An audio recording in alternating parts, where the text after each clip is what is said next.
नमस्कार दोस्तों, मैं हूं बीएस सोलंकी और आप देख रहे हैं ऑलराउंडर बीएसएस। आपका एक चैप्टर चल रहा था मैथमेटिक्स का, एप्लीकेशंस ऑफ मेजरमेंट। तो उसके बारे में कई सारी चीजें वैसे हो चुकी है और आगे थोड़ा बढ़ने की कोशिश करते हैं और आज इस कॉन्सेप्ट को पूरा करने की कोशिश करते हैं। फिर आपके most important questions, last year के क्वेश्चन पेपर्स, उनको सॉल्व करने की कोशिश करेंगे। और आपके लिए जो है हमने हमारे वेबसाइट पर एक ऑनलाइन टेस्ट कंडक्ट किया है। कोशिश कर रहे हैं हम आपके लिए बहुत कुछ। वैसे तो अभी हाल फिलहाल हम कोशिश कर रहे हैं कि वो आपके लिए फ्री में हो, और अगर फिर भी कुछ हुआ तो फिर आपको बता दिया जाएगा। लेकिन हम आपके लिए बहुत कोशिश कर रहे हैं। आपके लिए हमने एक एंड्रॉइड एप्लीकेशन के लिए भी कोशिश की है ताकि आपको हर काम में सहूलियत मिले। ठीक है, तो उसका लिंक भी हम जल्द से जल्द कोशिश कर रहे हैं कि वीडियो के नीचे आपको दे देंगे, और साथ ही आप हमारे वेबसाइट को विजिट कर सकते हैं जिसका लिंक मैंने वीडियो के नीचे भी दे दिया है। ओके, एंड देन अब ये है कि कोशिश करते रहिए। सिर्फ एक महीना बचा है और जवाहर नवोदय विद्यालय में अगर आपको अपना सिलेक्शन कंफर्म करना है तो मेहनत आप भी कीजिए और हम तो आपके लिए कर ही रहे हैं। वीडियो को कर दीजिएगा लाइक और कर देते हैं शुरू। हमने पहले बात कर दी थी मेजरमेंट ऑफ वॉल्यूम तक, अब इसके आगे थोड़ी सी बात कर देते हैं मेजरमेंट ऑफ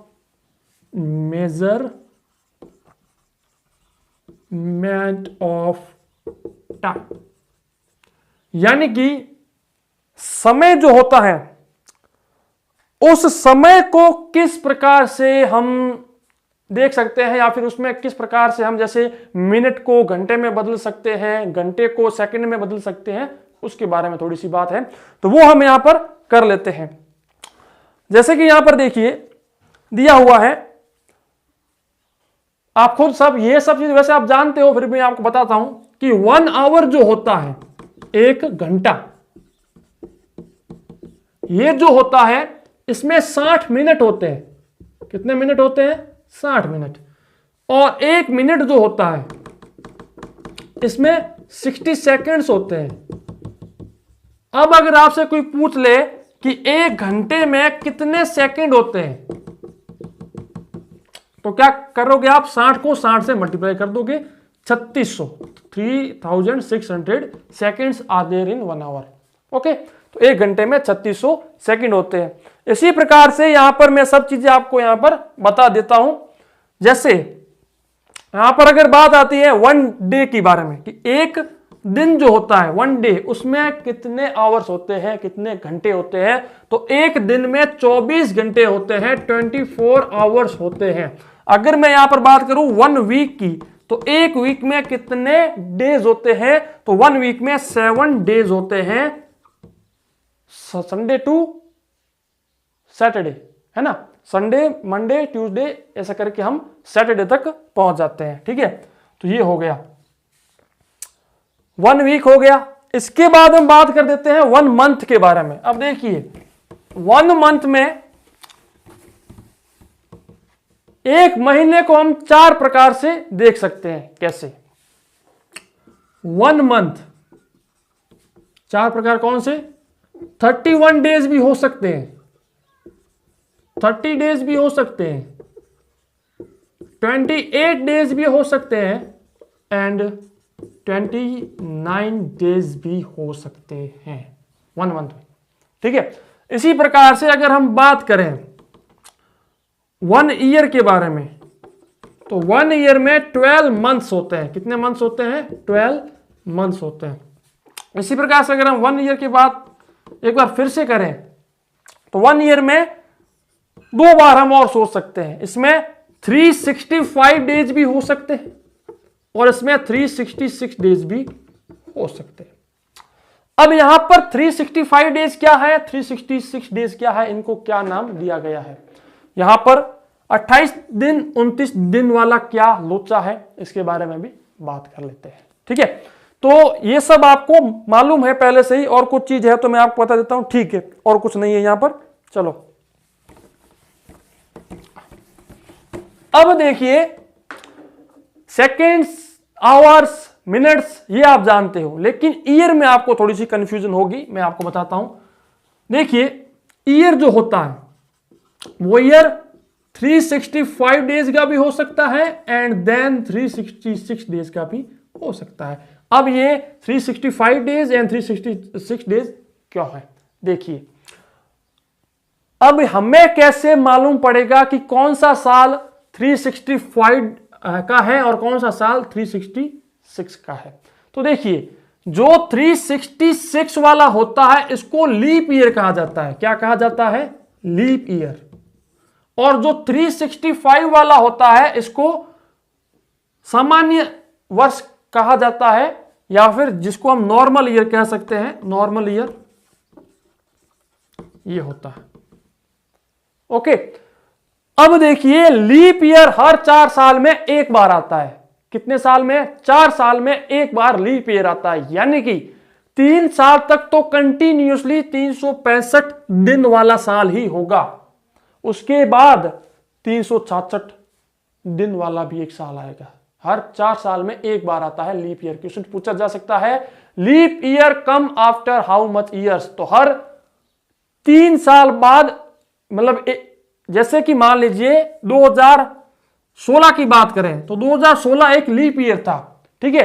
तो 2016 के बाद 2017, 2018 और 2019 इन सबको छोड़कर 2020 में आएगा। यानी कि 3 साल के बाद आएगा, लेकिन हर 4 साल में एक बार। अब देखिए, हर 4 साल में एक बार लीप ईयर है। यानी कि 2016, 17 और 18 और 19 इनमें सिर्फ एक लीप ईयर है, वो है 2016। इसी प्रकार से 17, 18, 19 के बाद एक और आता है लीप ईयर, जिसको कहा जाता है 2020। ठीक है, तो इस प्रकार से इनको लीप वर्ष कहा जाता है, लीप ईयर्स या फिर लीप वर्ष कहा जाता है। ओके, अब ये क्यों आता है ये मैं आपको पहले भी आपको शायद बता चुका हूं। ये शायद मैं ये चीजें मतलब ये जो मतलब 8वीं वाले बच्चे हैं उनको शायद मैं बता चुका हूं। चलिए, ये क्यों आता है? ये इसलिए आता है कि जो सूर्य है और पृथ्वी है, तो पृथ्वी जो है वो सूर्य के चारों ओर चक्कर लगाती है। ये आप खुद जानते हो, ये सन है और पृथ्वी इसके चारों ओर चक्कर लगाती है। ये हमारी पृथ्वी हो गई, चारों ओर घूमती रहती है। तो ये पृथ्वी इस सूर्य का चक्कर लगाने में, यानी कि एक चक्कर पूरा करने में लेती है, यानी कि यहां से शुरू हुई वापस यहां तक आने में ये लेती है 365 दिन। ठीक है, 365 दिन और 6 घंटे। कितना लेती है? 6 घंटे। 365 दिन और 6 घंटे। ठीक है, अब देखिए 6 लेती है ना? हाँ ठीक है, 6 लेती है। अब यहां से लेकर यहां तक आई, तो अब हम इसको 6 घंटे का क्या कर सकते हैं बताइए? 6 घंटे को हम जोड़ तो नहीं सकते कि भाई ये मान लो 1 हो गया 2 के, नहीं। लेकिन जैसे ही 4 साल पूरे होते हैं, यानी कि मान लीजिए 2017 की बात करते हैं हम, ठीक है, 2017 की बात करते हैं, 2017 से 2018 तक, ठीक है, या फिर 2016 से लेकर 2017 के बीच पृथ्वी ने चक्कर लगाने में लिया 365 दिन और 6 घंटे। फिर 2017 से लेकर 2018 तक पृथ्वी ने फिर से लिया 365 दिन और 6 घंटे। इसके बाद 2018 से लेकर 2019 तक फिर से लिए 365 दिन और 6 घंटे।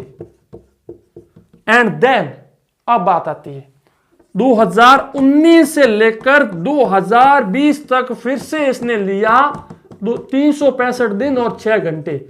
यानी कि हर साल ये लेती है 365 दिन और 6 घंटे सूर्य का चक्कर लगाने में। ठीक है, अब देखिए 4 साल पूरे हो गए, 2016 से 17, 17 से 18, 18 से 19 और 19 से 20। अब 4 सालों में 365 तो छोड़ दीजिए आप, ठीक है, लेकिन ये 6 घंटे 6 घंटे 6 घंटे 6 घंटे 4 बार 6 घंटे, यानी कि 24 घंटे, यानी कि 4 सालों में 24 घंटे और जुड़ गए।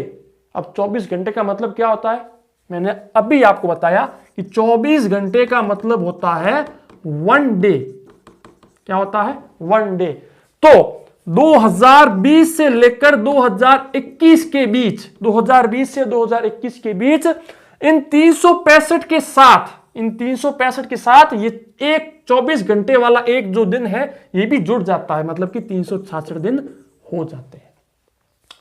ठीक है, इसी कारण ये जो होता है 365 और 366 वाला फॉर्मेट काम करता है। ठीक है, इसीलिए हर 4 साल बाद फरवरी का महीना 29 का हो जाता है। मैं भी आपको कह रहा था 28 29 वाला।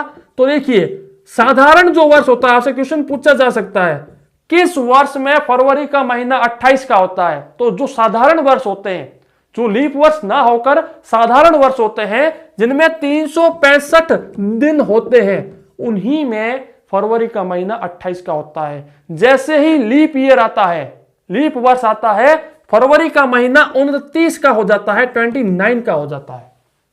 ठीक है, तो इस चीज के बारे में आप ध्यान रखना। चलिए मैं आपको और कई सारी चीजें बताता हूं। लीप ईयर के बारे में मैंने आपको बता दिया। अब कई बच्चों के मन में ख्याल आ रहा होगा कि सर यह कैसे मालूम करें कि कौन सा साल लीप ईयर है। क्वेश्चन ऐसे भी पूछा जा सकता है कि 1998 क्या ये लीप ईयर है या साधारण वर्ष, तो कैसे मालूम पड़ेगा। तो देखिए कुछ नहीं करना है, आपको सीधा उसमें 4 का भाग दे देना है। अब देखिए, अब आप पूरी संख्या में 4 का भाग दो। इससे अच्छा मैं आपको एक सिंपल ट्रिक बता देता हूं, पीछे के जो 2 अंक हैं उनमें आप 4 का भाग दे दो, सिर्फ उनमें 4 का भाग दे दो। अगर 4 का भाग पूरा पूरा जा रहा है, कंप्लीटली जा रहा है, देन इसमें या फिर ये एक लीप ईयर है, ये एक लीप वर्ष है। तो देखिए 98 में 4 का भाग देते हैं हम। चलिए 4 का भाग देते हैं। 4 का भाग दिया, 2 बार गया 8 आया, 1 आया 18 आया, और ये 4 बार गया 16, यानी कि 98 जो है वो लीप ईयर नहीं था, क्योंकि इसमें रिमाइंडर बच रहा है, इसमें एक पीछे शेषफल बच रहा है, रिमाइंडर बच रहा है, तो फिर ये लीप ईयर नहीं था। अगर हम सन 2004 की बात करें, 2004 की, देन इसमें देखिए 4 का भाग देते हैं, तो इसमें 4 का भाग दो, 4 का भाग पूरा पूरा जा रहा है, कंप्लीटली जा रहा है, मतलब कि 2004 वाज अ लीप ईयर। 2016 की बात करें तो 2016 में पीछे वाला जो 16 है उसमें भाग दे दो, 4 बार भाग जा रहा है, मतलब कि 2016 वाज अ लीप ईयर। अब क्वेश्चन ये भी पूछा जा सकता है 2016 में फरवरी का महीना 28 का था या 29 का। तो देखिए क्योंकि ये एक लीप ईयर था और लीप ईयर में फरवरी का महीना 29 का होता है, तो 2016 में भी फरवरी का महीना 29 का था। ठीक है, चलिए और कुछ चीजें बचती है तो मैं आपको बता देता हूं। लीप ईयर के बारे में मैंने आपको बता दिया, लीप ईयर को कैसे चेक किया जा सकता है ये भी मैंने आपको बता दिया। एंड देन क्या बचता है, और कुछ है क्या। लीप ईयर हो गया, 1 ईयर हो गया, 12 मंथ एंड दैट्स ऑल। ठीक है, अब देखिए कुछ चीजें और होती है। आपने नाम सुना होगा AM PM, अपराहन और पूर्वाहन, AM एंड PM। AM होता है और एक होता है PM।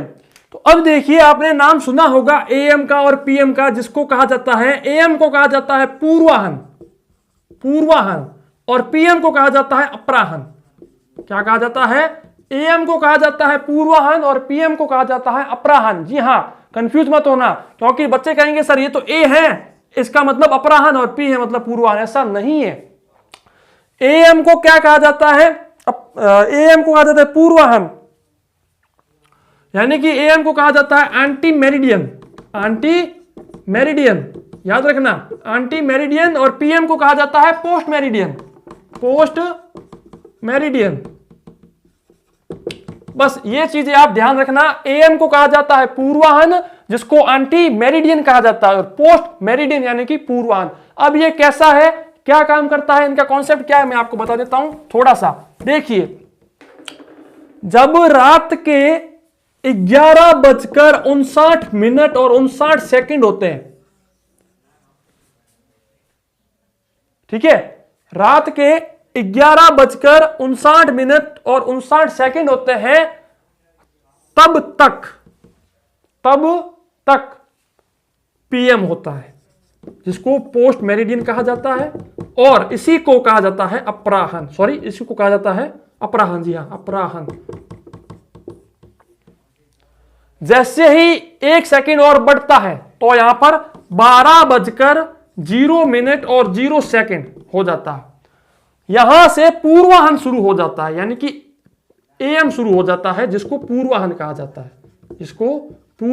जाता है, ये शुरू हो जाता है। और रात के 12 बजे से लेकर सुबह यानी कि दोपहर वाली 11:59 और 59 तक AM रहता है, ठीक है। रात को 12 बजे से लेकर दोपहर के 11:59 और 59 तक पूर्वाह्न रहता है।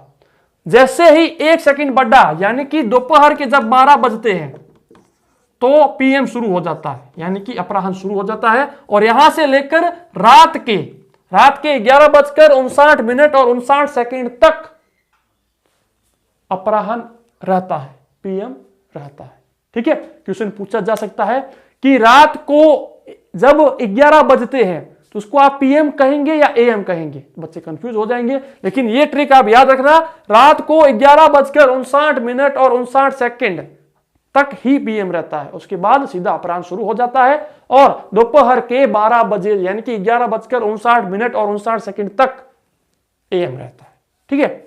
ये AM PM वाला था जो आपको समझ में आ गया होगा। चलिए इसके बाद हम बात कर देते हैं, और कुछ बचता है तो मेजरमेंट ऑफ आर्टिकल्स। अब देखिए हम आर्टिकल्स के बारे में भी बात कर लेते हैं थोड़ी सी, ये तो कुछ खास नहीं है। आर्टिकल्स देखिए, अब आर्टिकल्स में मैं आपको बता देता हूं 12 articles are is equal to 1 dozen, ठीक है। And 12 dozen is equal to 1 gross. ये आप जानते होंगे, शायद ना जानते हो तो याद कर देना, इसको ग्रोस कहा जाता है। एंड फिर क्या है, फिर कुछ नहीं, आपको कुछ नहीं करना याद, सिर्फ ये 2 चीजें याद कर देना, 12 आर्टिकल्स इज इक्वल टू 1। इसको हिंदी में क्या कहा जाता है भैया, ये नाम आपने सुना होगा, ठीक है। तो ये सब चीजें आप लिख दीजिएगा और याद कर दीजिएगा। अब चलिए कुछ आपके मोस्ट इंपोर्टेंट हो तो बता देता हूं मैं आपको। हाँ जी, conversion of Celsius and Fahrenheit, ठीक है, सेल्सियस एंड फॉरेनहाइट। इसमें एक चीज मैं आपको और भी बताऊंगा जिसको कहा जाता है केल्विन, ठीक है।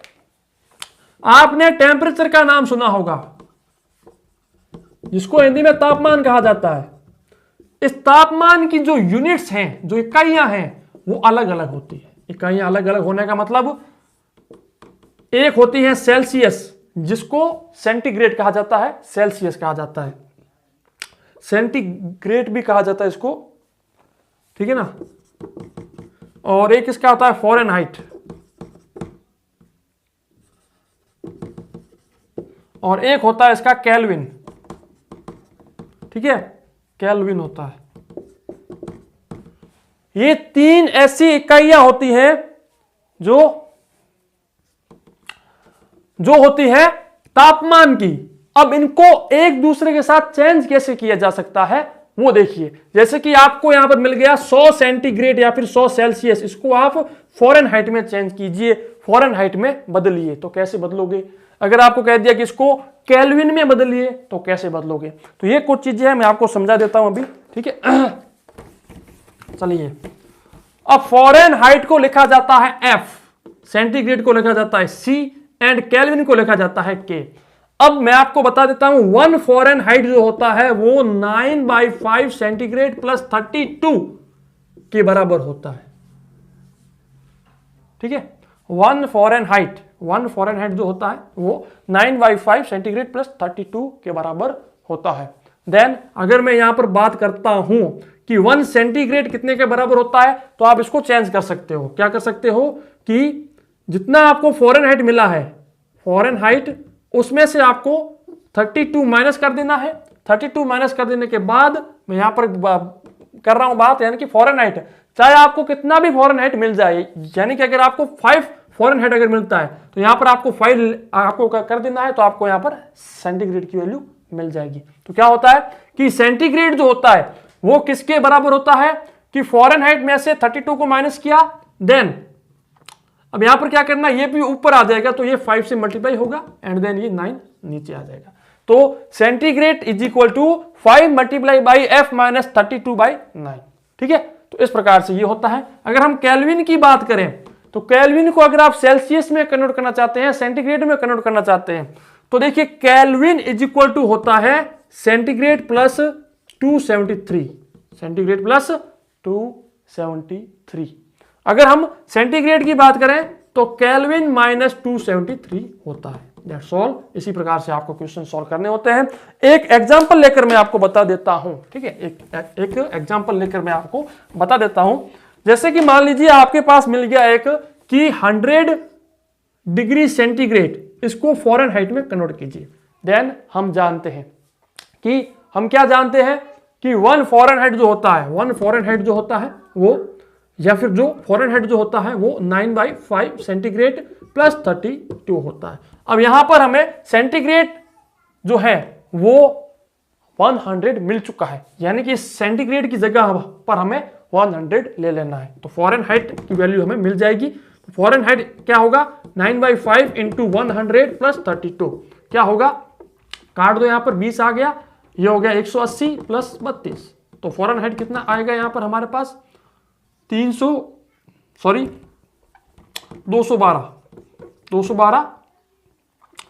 फ़ारेनहाइट आएगा, ठीक है, ये फ़ारेनहाइट होगा। That's all. इसी प्रकार से आपको सॉल्व करने होते हैं। अब देखिए और कुछ चीजें बचती हैं तो मैं आपको बता देता हूं। सेंटीग्रेड का मैंने आपको बता दिया, डेज का मैंने आपको बता दिया, लीप ईयर्स वगैरह। अब ठीक है, थोड़ी सी चीज मैं आपको और बता देता हूं, फिर आपका ये कॉन्सेप्ट यहीं पर पूरा कर देते हैं। डेज की बात करें तो मैंने आपको ये तो बता दिया कि जब लीप ईयर होता है तो फरवरी का महीना ये होता है 29 का, और जब नॉर्मल ईयर होता है तो वो होता है 28 का। लेकिन मैंने आपको 31 और 30 के बारे में बताया नहीं है, वो मैं आपको बता देता हूं। जो भी ईयर होता है वो जनवरी से शुरू होता है, फरवरी, मार्च, अप्रैल, मई, जून, जुलाई, अगस्त, सितंबर, अक्टूबर, नवंबर एंड दिसंबर के साथ खत्म हो जाता है। जनवरी से शुरू होता है तो वो 31 के साथ शुरू होता है। जनवरी हर साल की 31 की होती है। फरवरी 28 या 29 की हो सकती है। मार्च फिर से 31 का होता है। अप्रैल की बात करें तो अप्रैल 30 का होता है।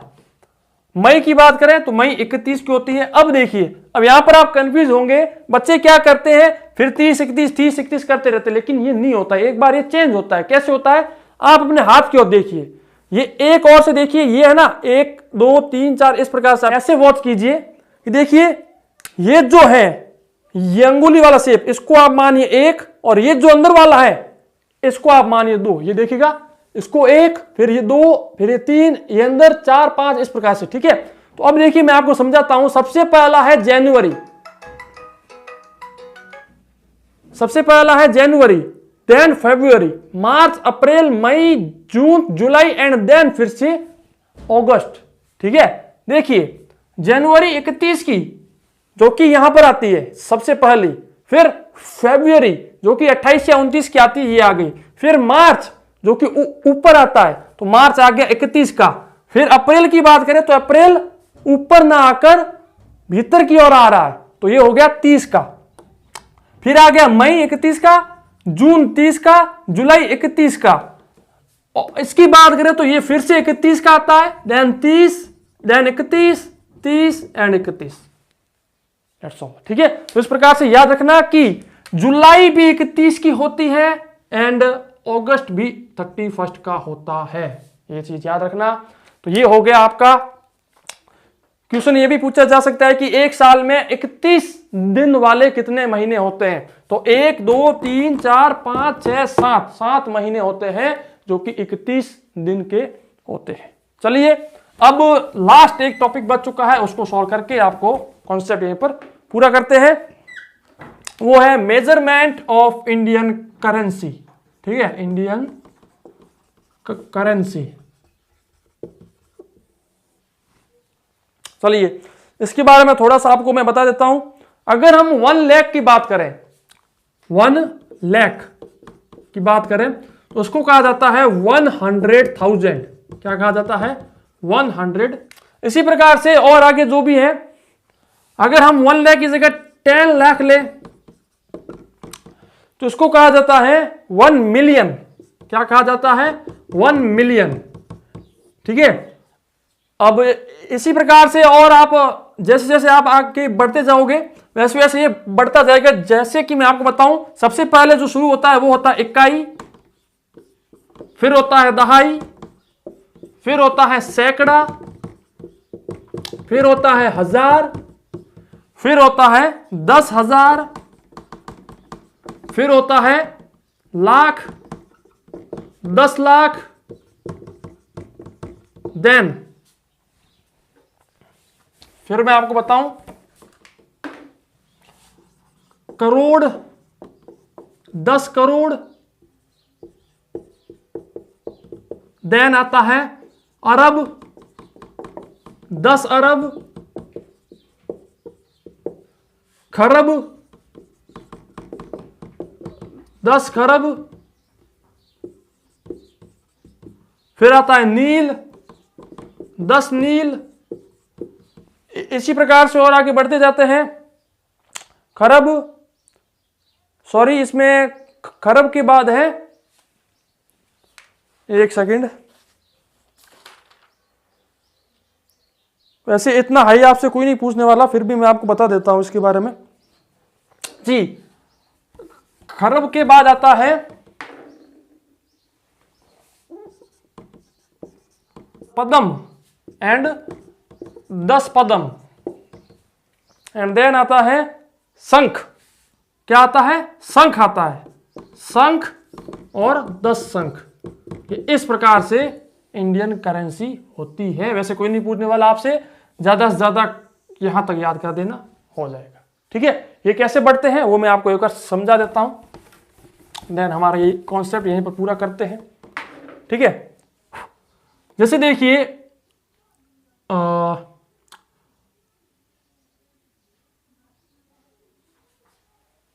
किस प्रकार समझाऊं आपको, सिंपल वे में समझाऊं, है ना। चलिए, जब 1000 पूरा होता है उसके बाद जब 99,000 होते हैं, 99,000, अब जैसे ही इसमें 1000 जुड़ता है तो ये 1 लाख बन जाता है। क्या बन जाता है? 1 लाख बन जाता है, 1 लाख।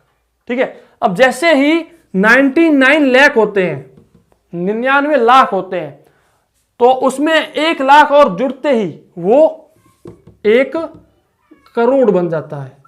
ठीक है, अब जैसे ही 99 करोड़ होते हैं और उसमें 1 करोड़ और जुड़ जाए तो वो अरब हो जाता है। क्या हो जाता है? अरब। अब 99 अरब हैं, उसमें अगर 1 अरब और जोड़ दें तो वो खरब हो जाता है। अब अगर 99 खरब हैं, उसमें अगर 1 खरब और जोड़ दिया जाए तो वो पदम हो जाता है। अगर 99 पदम हैं और उसमें 1 पदम और जोड़ दिया जाए तो वो शंख बन जाता है। क्या बन जाता है? शंख। ठीक है, तो ये इस प्रकार से होता है। इकाई, दहाई, सैकड़ा, हजार, 10,000, लाख, 10 लाख, करोड़, 10 करोड़, अरब, 10 अरब, खरब, 10 खरब, पदम, 10 पदम, शंख, 10 शंख। ठीक है, तो इस प्रकार से ये सब चीजें होती है, लेकिन आपको ये याद कर देना है। और ये शायद आपके पास अगर बुक है तो उसमें ये है, अगर बुक ना हो तो मैं मेरे वेबसाइट पर भी इनको डाल दूंगा, आप जाकर देख सकते हैं। ठीक है, और ये आपका कॉन्सेप्ट जो है ये यहीं पर पूरा होता है मैथ का। अब आपके लिए मोस्ट इंपोर्टेंट जो क्वेश्चंस हैं वो भी मैं आपके लिए लेके आऊंगा, लास्ट ईयर के क्वेश्चन पेपर भी मैं आपके लिए लेके आऊंगा। और आप हमारे वेबसाइट को फॉलो करना बिल्कुल मत भूलिएगा। और हमारा जो एंड्रॉइड ऐप है वो जल्द ही जल्द हम लॉन्च कर देंगे और इस वीडियो के नीचे उसका लिंक दे देंगे। ऑलराउंडर बीएसएस यूट्यूब चैनल की ओर से मैं बीएस सोलंकी आप सभी का हार्दिक स्वागत करता हूं। मिलते हैं आपसे हमारे किसी ऐसी ही नेक्स्ट खास वीडियो में, तब तक के लिए जय हिंद, वंदे मातरम, जय भारत, धन्यवाद।